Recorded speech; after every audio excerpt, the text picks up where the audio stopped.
So what we're going to look at in this video is a rhythm in 6/8. Now all the other rhythms in this video course so far have been in 4/4. This one's going to be a little bit different because, like I said, it's in 6/8 and it involves a rhythm, a very popular rhythm in Cuba called Bembé. Now when we talk about Cuban music, we need to go back to its origins. So when the Spanish colonized Cuba, they exterminated the indigenous people, the Indians in Cuba, and replaced the labor force with Africans from the slave trade. This was at the beginning of the 16th century. Now with these slaves came their cultures, their religions, their relics, ethnic groups like Arara, Bantu, Yoruba, Carabali, which is essentially in Brazil now, from different regions of the African Atlantic coast. The origins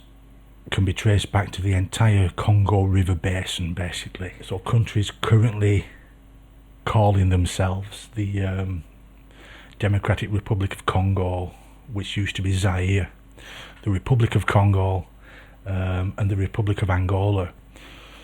But it was sub-Saharan Africa that fed most of Cuba's slaves. Territories that today make up countries like Senegal, Sierra Leone, Liberia, Ghana, Togo, Burkina Faso, Cameroon, Mali, Guinea, Benin and Nigeria, among others, have made very, very significant cultural and religious contributions to the island of Cuba. And Bembé is a rhythm that essentially is a celebration, a coming together of the orishas.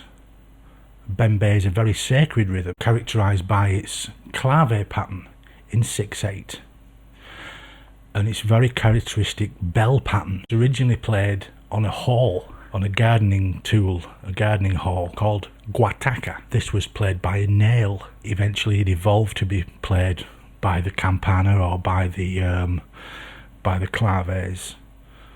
But traditionally in Santería, which is something that we're going to get to in another video, Santería bata drumming, which is another huge subject, traditionally was played on bata drums. So these rhythms are used to celebrate the orishas in a very religious context. So basically it's a party for the orishas. Rhythm plays a very, very important part in these celebrations, and drummers practice assiduously for many, many years in order to play these rhythms correctly. This is very important because the drum actually speaks to the orishas and asks them to join. For this reason, a lot of these rhythms were never played in public unless it was for in a religious context. Otherwise this would offend the orishas. In this video we're going to look at the Bembé and apply a few different ways of thinking to the bass. So we're going to take influence from the Shekere, which is a large gourd covered in beads, which is shook. We're going to take influence from the Shekere, and we're going to play a bass line taking influence from the Guataca pattern, the characteristic bell pattern of the Bembé. We're going to use a few different techniques as well. We're going to use a raking technique with the right hand, and we're going to use a palm slap technique with the right hand as well. This also incorporates some hammer-ons with the left hand, with the fretted hand.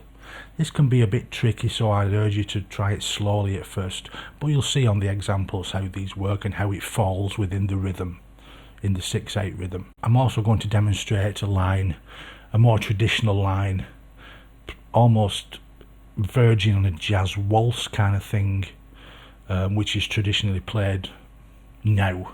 When you ask to play a Bembé, this is the kind of line that you play.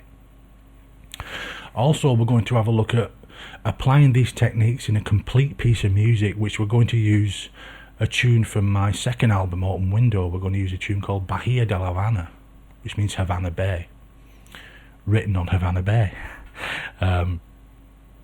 which I'm going to incorporate some of these more traditional kind of styles, like the jazz waltz kind of thing, the traditional bass line, plus some of the techniques we've been looking at in the other examples, like the raking and the palm slapping. So let's get into this.